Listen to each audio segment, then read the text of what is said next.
Hello boys and girls, we are in the middle of Heathrow Airport en route to do Everest Base Camp in a world record attempt in shoes and shorts in 5 or 6 days. The minimum requirement is 10 days, so you can see what we're going to do.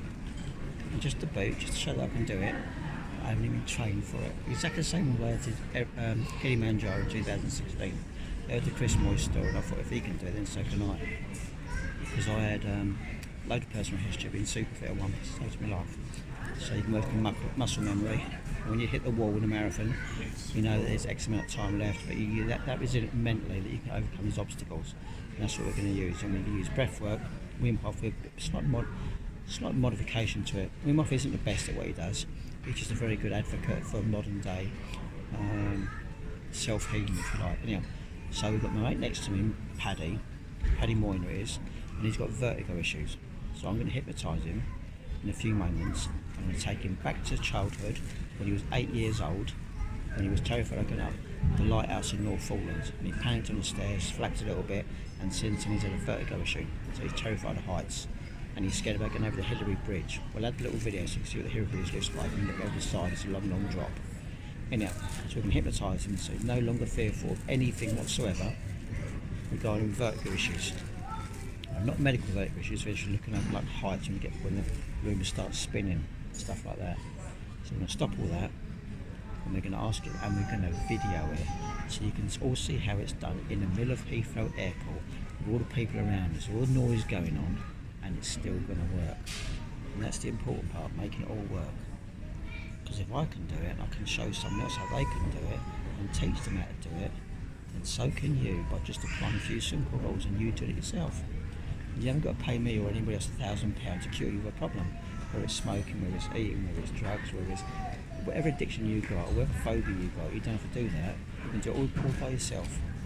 A little bit of practice, regularity, now and again you can do it. It's quite easy when you know the basic tools. So I'm not going to ask Paddy if he wants this done. He's already said yes, but when the actual reality of doing this thing actually starts to take place, then people are a bit, I'm not too sure, but anyhow, I'm going to ask him in a moment, does he actually want to get rid of this vertigo thing for the rest of his life, or does he want this fear to control him for the rest of his life? And the simple equation is that most people will always say, I'd rather get rid of that fear and become fearless, not fearful, as in full of fear, because you want to eliminate that as much as possible. So we're going to do that so he can climb to Everest Base Camp with me, and he's almost half thinking about doing this world record with me as well. So I'm going to try and do a set of world record in shoes and shorts and just the ab vest. So we're going to see what happens. Yeah, it gets a bit chilly at night time, -10. Hopefully the weather will be perfect, it'll be nice and sunny in the beginning, and it might go down to about +2 or +3. Night time -10. Wind chill picks up. It could be anything, -10, -15 with wind chill, but I don't think it's ever going to get that cold. We'll deal with it as it comes along. I've been convinced the Sherpa that we're going to do this and it's possible. The Sherpa knows that he can do it, he just doesn't know that we can't do it. There's no such word as can't. There's cannot, there's can. That's the only one word we focus on is can. So we're both going to do this because we can do it. There's no such word as can't or cannot. There's only a word called can, and I will and I must. When you set a world record, you have to challenge yourself, you have to step out of your comfort zone and do the things that are absolutely necessary in order to set, in this case, a world record. It could be anything. So here comes Paddy now. Let's pause and start in a minute. Here's my buddy. What's your name? Paddy. What's your longest run you've ever done in your life? 114 miles. How long did it take you to do it? 46 hours and 51 minutes. It's a lot, but time being away from us 2 days. So in between that, what was your interval breaks? They weren't. You weren't, so you stopped at a drink, had some food or whatever? No. Had a pee, had a poo? Yeah, stopped at 45 miles for 45 minutes, and we had to wait for my friend to catch up. His temperature went through the roof, so... Oh, you said it was... So what terrain was this over? Peak District. Over the Peak, so it's undulating, it's boggy, it's very cold, was it? What time of year was it? No, it was in June, so it's about 23 degrees during the day. Nice. Frost on the top of Pennygent in the morning. Pennygent's like a mountain, is it something, is it? Yeah. Okay, cool, okay. Now, your vertigo issue, when did it start from? What age? When I was about 8 years old. Where? North Foreland Lighthouse. Okay. That's Good to So Paul says in Kent if you don't know where it is. Right. So would you like to be free from your fear for the rest of your life and never have vertigo bother you again? Yeah, of course, yeah. That's simply, that's logic. And we were talking about Brendan Ingle earlier on. He said, what is it you fear or don't fear? What is it you can't do? It's just changed the way the brain thinks. The brain's a computer. Yeah. So you instruct the computer correctly, it does exactly what you tell it to do. You can repeat the action, then that creates a habit, or you can repeat the instruction, then you actually follow the instructions that you do. I see, yeah. So we're going to take you under shortly, right here in the middle of all this lot. It's really easy to do. You ignore all these noises that you can hear at the moment, like children there and people talking, people walking past. You're not going to pay attention to me holding the camera in my hand, are they? No. You just think, he's doing something, he's looking at YouTube or looking at whatever he's doing. I'm going to take you under and make you hold your breath a little bit. And then we're going to hold you on the shoulder, that's called anchoring. Right. I'm going to take you back to 8 years old, and I'm going to make you step back as a third party, so you're not looking at you and feeling your emotions that are tied up then. You're going to be me looking through your eyes as a child. So you're not in your body, you're in my body, so you'll be motionless. Right? Then you can view the situation and tell me what it was that you see or understand. You okay with that? Yeah, good, yeah. You're okay with that? Okay, right. And then we're going to bring you back out. We do it in 1 in 8 minutes. And I feel top up when I get there, but God was, I won't say one's a fluke in nature, it just happened for one that way. Other people have been almost as good and some people haven't been. They need to top up more often. But you're going to be fine. You really know where the problem is. He didn't know where the problem was until his dad held the problem for him, and I said, well, his dad didn't know what he was letting you in for. His dad told him to be fearful going next to a cliff top. I said, it's understandable, cliff top falls, you fall in. You know, you fall over the edge, but if you stay away from the cliff top, these things can't happen. So I already put a suggestion that these things can't happen if you stand away from there. So you and I are both not going to stand next to a cliff and say, oh yeah, nice here, and then jump up and down the edge of the cliff, because that's stupid. No. That's not logical. So we're not going to go that bit, but obviously you want to walk across that bridge, Hillary Bridge, and you want to stick your finger in the sky and say, well, fuck you can't get me anymore. You put your hand in a big fist and say, yes, I want this. Yeah. It's not going to bother me anymore. You all right with that? Yeah, good. Yeah, I'm going to get chocolate, but I'll come back in a minute. Yeah. All I want you to do is just take a breath, long, slow, deep breath through your nose. Oh, that's pretty nice, isn't it? And then do that through your mouth. Just do it nice and slow, not doing a wimp off breathing or any other sort of breath work, just doing a thing to relax, you bring your heart rate down. That's what you do. So you do long, slow, deep breaths. Naturally, you put your heart rate slows down, you get calmer, releasing endorphins in your brain, your bloodstream. That's the biology of it all.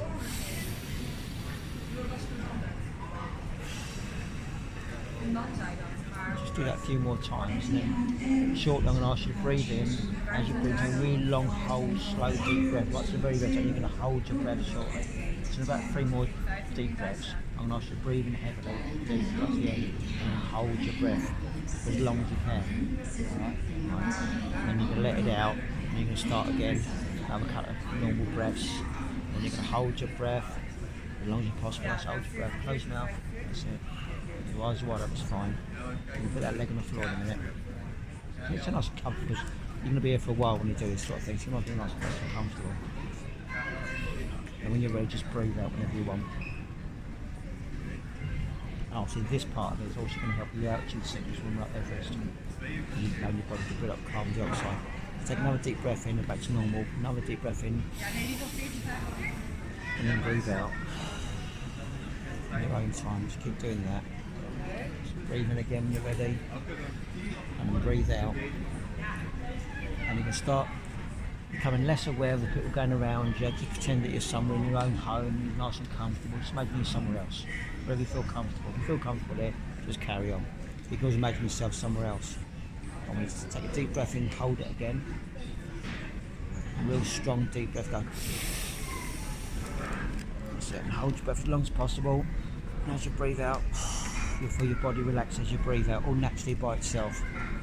No hypnotism going on there, it's just normal breathing exercise. You'll find that your body relaxes as you breathe out. You'll feel your body sort of deflate. Your lungs are inflating and then they deflate and then just go back down again. And back to your normal breathing rhythm again. That's it, well done. So now I want you to close your eyes a minute and do your normal breathing. Breathe in for a couple. Nice deep breath in. As you breathe out, relax. And every time you breathe in and breathe out, you're going to relax more and more and more.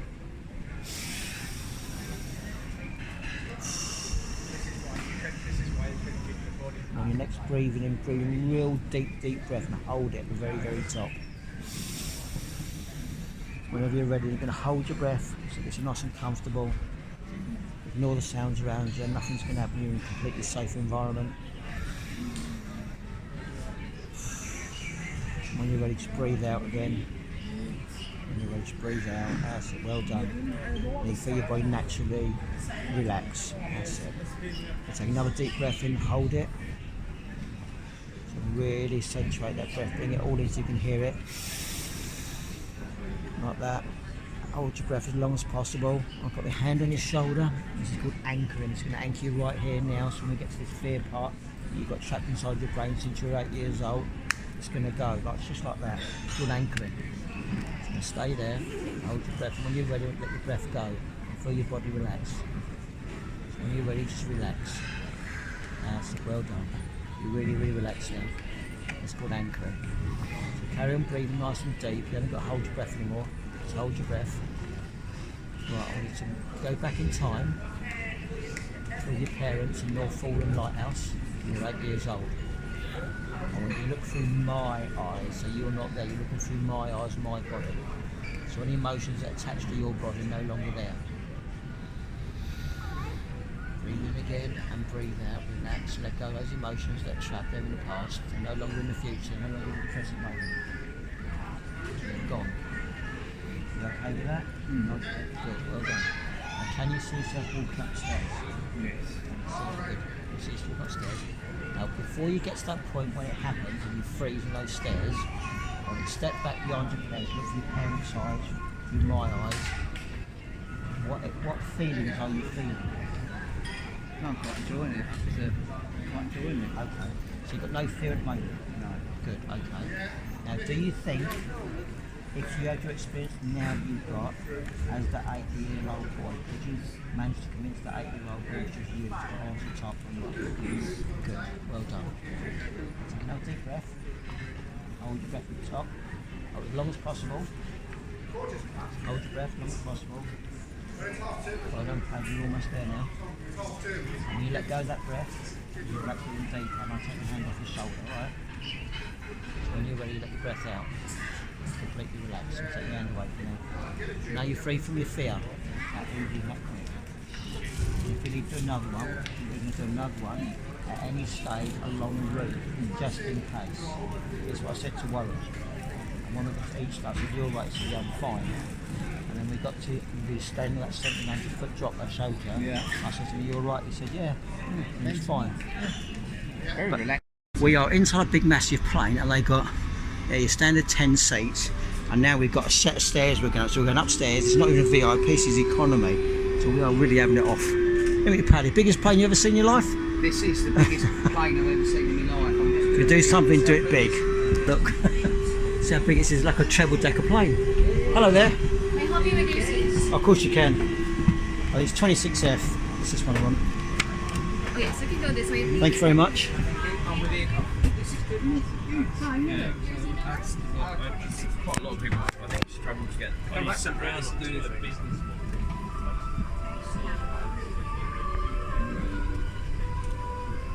26F and G result. So apparently it's an A380 and you've got downstairs and you've got an upstairs. So an A380 is a big plane. So there's another plane in the way. I don't think we get anywhere yet. I have to wait till this plane moves out of the way before we get a free takeoff on the runway. It's taking off for something. Here we go. It's quick, isn't it? Because someone just took off.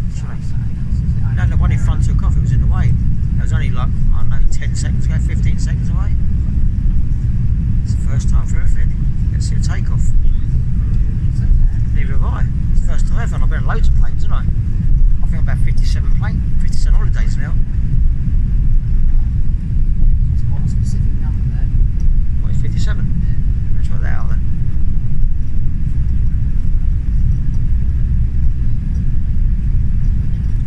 Could be 56 for right now, but it's relative here. I think it's about 25 countries, 56 holidays, give or take. I think I did 8 holidays last year and 12 weeks, 5 days holiday. Yeah. It's cool, isn't it? Yeah, it's neat though, isn't it?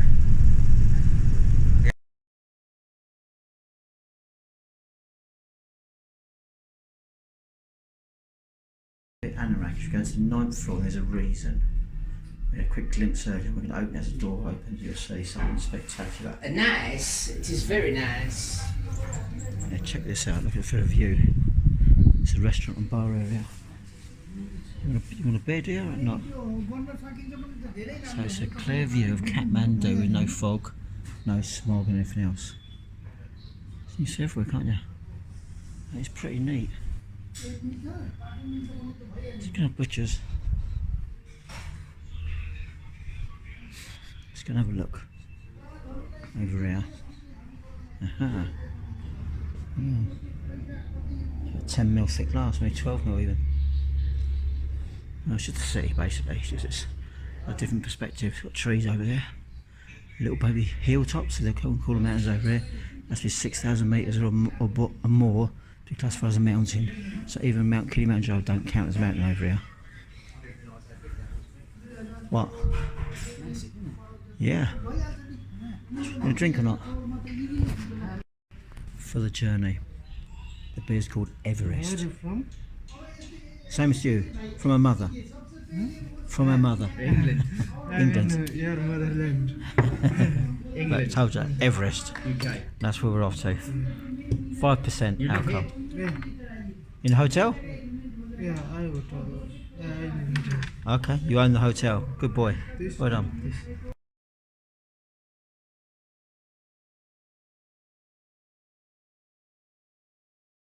This is my guide Gurkhana, and we are in Kathmandu and we're flying up to Lukla.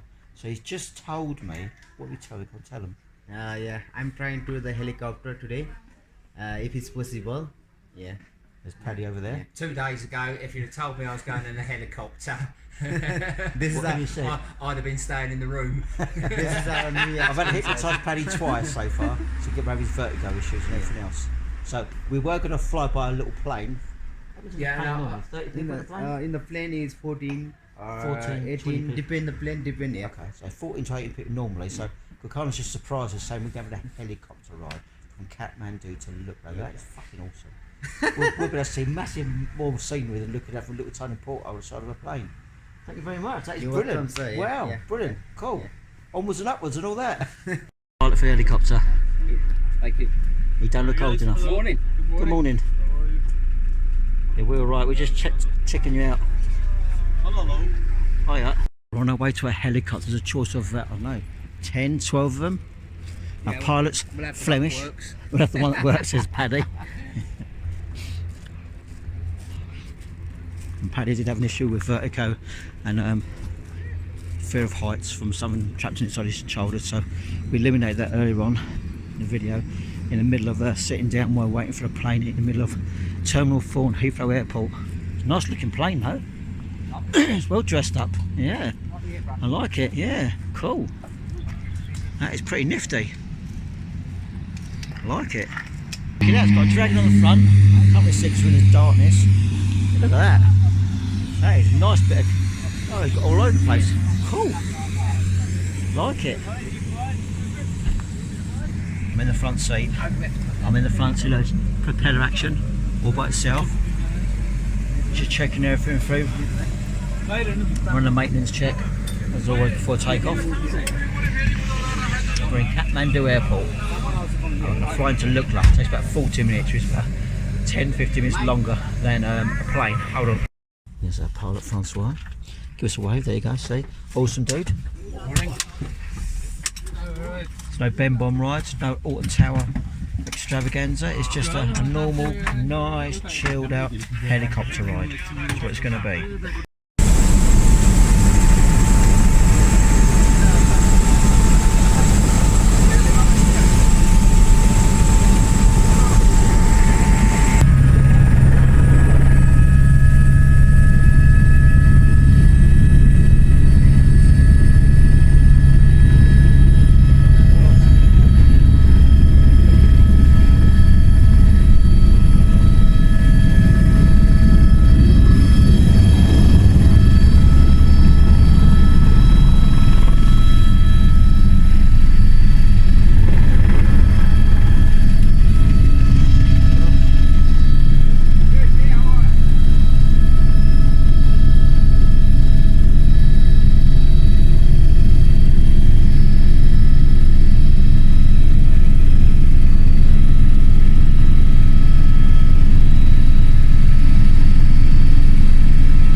done. Somebody else come and see, so they bring me and say, "Can you do it for 7,000?" Right, okay. You go, "Can I?" Nepalese toilet. They haven't got mulch on it. You can see a big tom tit down there. Yeah, I'm having a piss now. Yeah, because it's how we roll on Everest Base Camp. There's no toilet paper, so you have to use your own initiative. Bring your own, definitely. I should be in trouble. So I've had a bit of music to get me in the mindset. Create a mind space when nothing goes wrong. You overcome every single form of adversity, escape any tragedy, and rock up until you get to the end. Beautiful scenery. It's Paddy and our guide Gokana. It's an independent now. Got a team of 3, so they work for a big company. We make marginal profits. So profits are for him. So he's upgraded us to a helicopter instead of a plane, and now a digital fees to us, which is phenomenal. Because a 10-minute helicopter ride back in the UK is like 300 or 400 quid, or even more. It's cheaper here, that's for sure. Or cheaper. Go watch the steps going down, it's a bit treacherous. Walked across here and he hasn't had no anxiety issues. You want to turn around, fist pump the sky? Come on, say this is for Ali. Come on, tell Ali you've done it. Come on. There you go, see? It's the short one. Here's the short, the long one's to come yet. The lad is painting the prayer stones. The prayer stones are there, so to wish you a safe journey, no accidents, no injuries, and all the rest of it. Pretty cool, you can smell the paint in the sky. 3 times, good luck. Here you go. Like in the golden child. In that case, I better touch it because I'm a bit golden. More golden than Paddy, you see. Tan skin. There we go, 2, 3. That'll do, rock on. I had to give way from a pack of donkeys who are taking all the stuff down, which is empty now. They're taking it to Everest Base Camp, probably. All the stuff. And you got them behind there, coming from alongside the bridge. Look. Some still coming along the bridge. Loads of them. There's loads of them.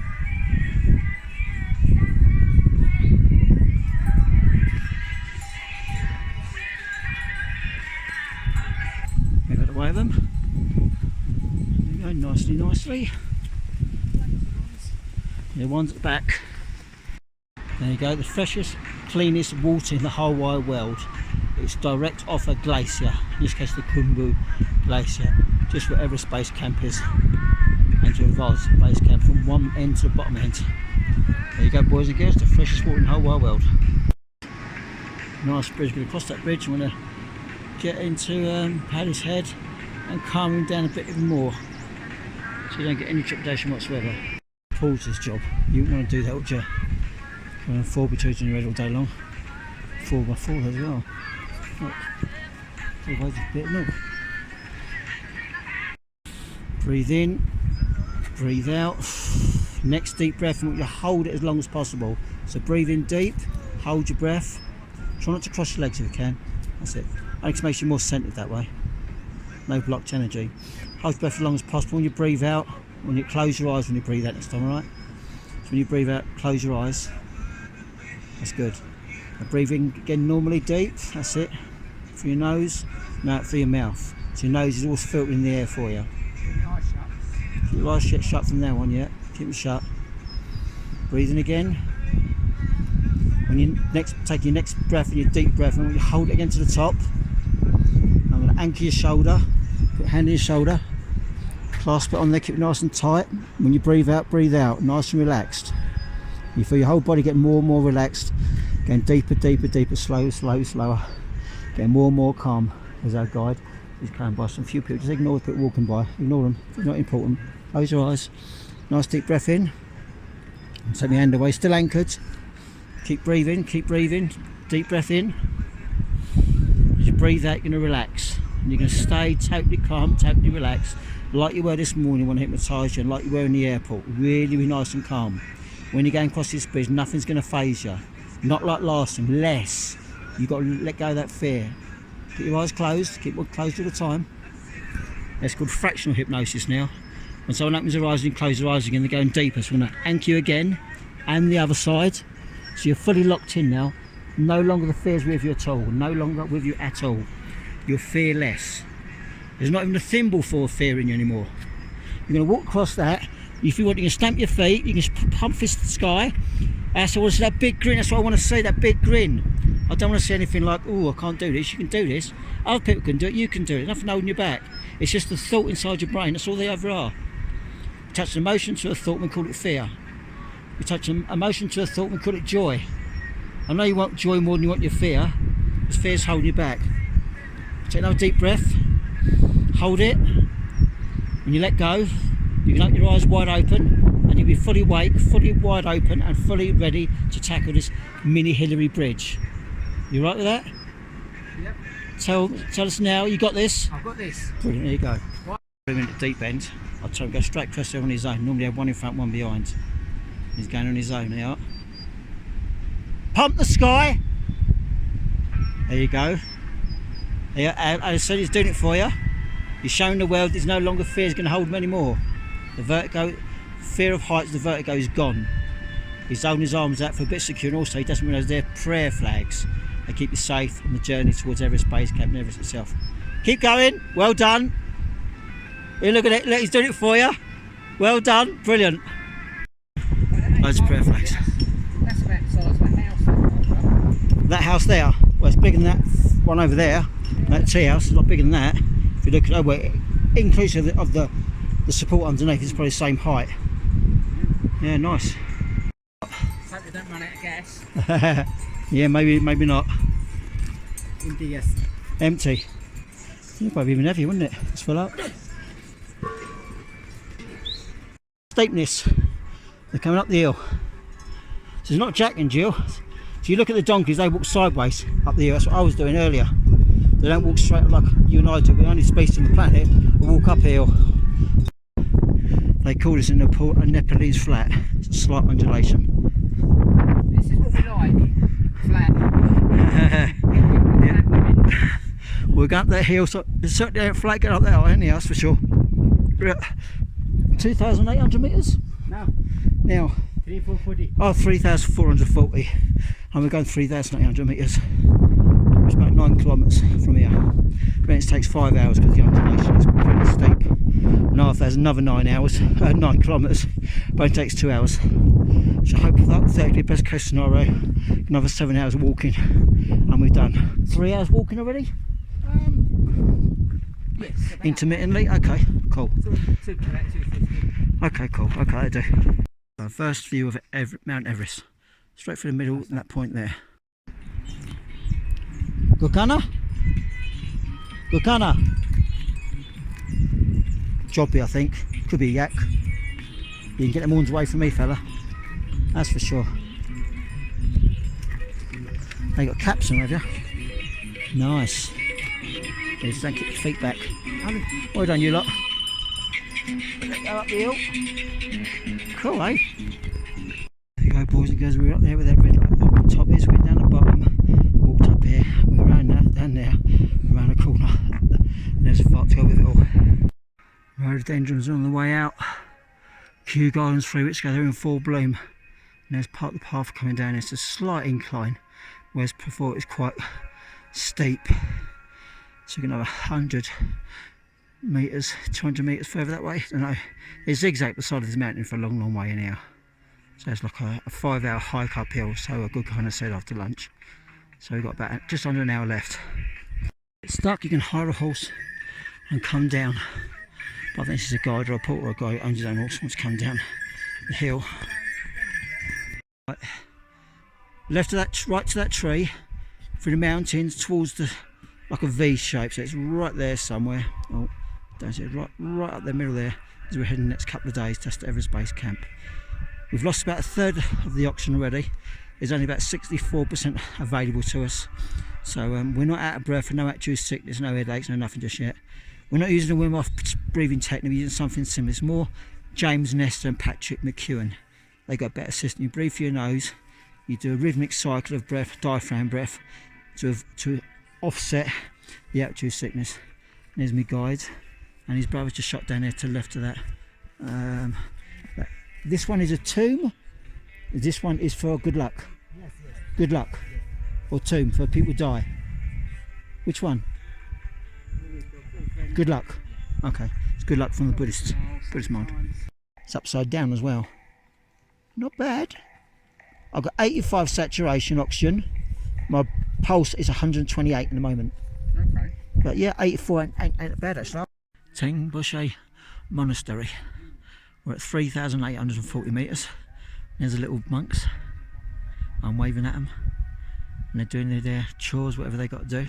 So they start them young, 5, 6, 7, right way through the 70s or 80s if they're lucky. And there's their Lama on top of the picture, above where the monkey is now, walking up steps. It's one with a big, like, funny hat on his head. Not being condescending, I don't know what it's called. So that's all I know. And to the left of that's the stupa. That's what it's called. There's a prayer wheel. I don't know, it's not actually. It's a mandala on the wall. Yeah, prayer wheels. Rivendell. I'm expecting a Nepalese hobbit to pop out of here somewhere, or an elf or something. You just never know. There's our porter. He's got 25 kilos on his back, and he probably weighs 64 kilos. That's about 10 stone to you and me. His brother's 58 kilos. Brother's guide, porter. And he's been doing this for the last 6 weeks. He's done 6 treks. Go for it. Today we are coming from here, Joshali to all the way to up. Right now we are Millingwood. And we're going to Pangboche. Yeah, 3,750 meter. Okay, and that's Still we'll try to 3,900. the Pangboche, see? That's where we go to. Pangboche is 3,900. 3,930 Okay. meter. So it's higher than Tengboche, which is Yeah. at 3,860. Yeah. So we've gone up again. Yes. Okay. And tomorrow we are going to all the way to Somare, belong to Feruche and Tukla. Tukla. This is my plan. Okay. Yeah. Not Le Boucher, no? No. It's too high. If possible, we'll try. Okay, But okay. how we feel when get Okay. in Tukla, then we'll decide about So how far from Tukla to Le Boucher? it. 1.5 or 2.5, maybe 3 hours. Maybe it's too much. Yeah. We see how long this take. Yeah. It's not that, but obviously if it's more elevation, we Yes, see. it is, yeah. We have to Then listen to our, after it depends what tomorrow- time we get there. Yeah. If it's like 3 o'clock, maybe we can spend 3 Maybe, hours. Yeah, If it's 5 o'clock, no, we have not 3 hours. yeah. And then Tukla to all the way to Labuche. Yeah. Then Gorakse. Short Shep is one before Everest Base then, Camp. Then, if possible, try to Everest Base Camp. Yeah, If not possible, then we stay here. okay. Early in the morning, we are going to Everest Base Camp. Yeah. And back to here. We have to breakfast in here. Okay. All the way to back. Heruche. Okay. Heruche, and then Namche, then Lukla. I'm back to Kathmandu. Then- Mountain goat. Up there. He's got his hackles up, so I asked the question, it's dangerous, he's got horns. Said no. Another one down there. Result. 3, 4 up there. And then just a couple down here. Oh, it's 2 or 4 up there. So they're more nimble on their feet than we are, that's for sure. And they call it slightly undulating road, a Nepalese flat. I put my hat on, my beanie on. I've been told to wear top, but I'm ignoring. Hello, mate. How you doing? You're not going to ram us, are you? As long as you know, because yes, you just shoot off. That's it. Well done. They're big, aren't they? Yeah. You want them ramming, you're knocking over that edge, would you? They're all right. They've got nimble feet. There's a whole herd of them. Look. Also, and little baby ones. That's amazing by itself.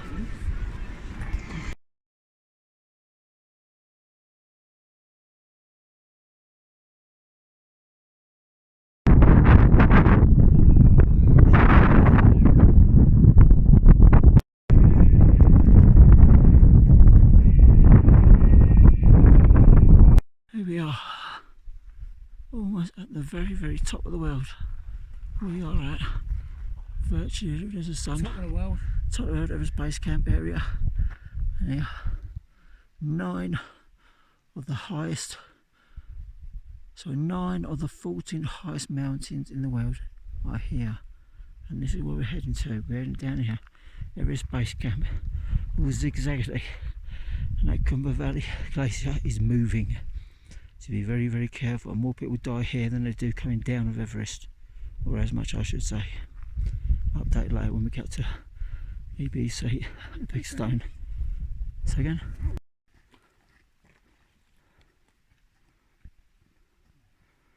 Kumba Glacier Valley. Yeah, through that bit in the middle, that's where Everest is. So it doesn't look as big as the other two. They're in front of it because they're too closer to us. So there's an ice bath, extreme style, but I can't go in it because it's all falling in. And just above there, where that bit of slate is about there. ABC is. Right, press the button. Yeah. Right, this is for Ray Gallup, one of my mentors, Paddy's brother-in-law. Crack up a can of beer for him, named Everest. See, this is for you, Jessie and Charlotte. And a little swig because Paddy's on the drink. And it's in Mum's ashes. It's horrible. Disgusting. That's horrible. Yeah. There you go. And That's for you, Ray. That's for Ray because I can't get to the wake. Because I'll be fishing up Nottingham. These are Mum's ashes. Look, look. Mum's ashes. From the movie The Bucket List. So you can do Mum's ashes here, no one else will know, only us. And if you knew Mum's name, you'd think, wow. So we can leave it here. So everyone who comes here has a safe journey and a safe journey back. No illnesses, hardly any altitude sickness. Just deep breathe, like we did. We had a little titty tiny headache, not a big massive migraine. Because migraine, when we turn the lights off, under a blanket, noise off. You can't do that because the sun's in the way. I'll save a bit more when I go for Amazon. So I'm fishing up the Amazon soon. So that, Ray. Thank you.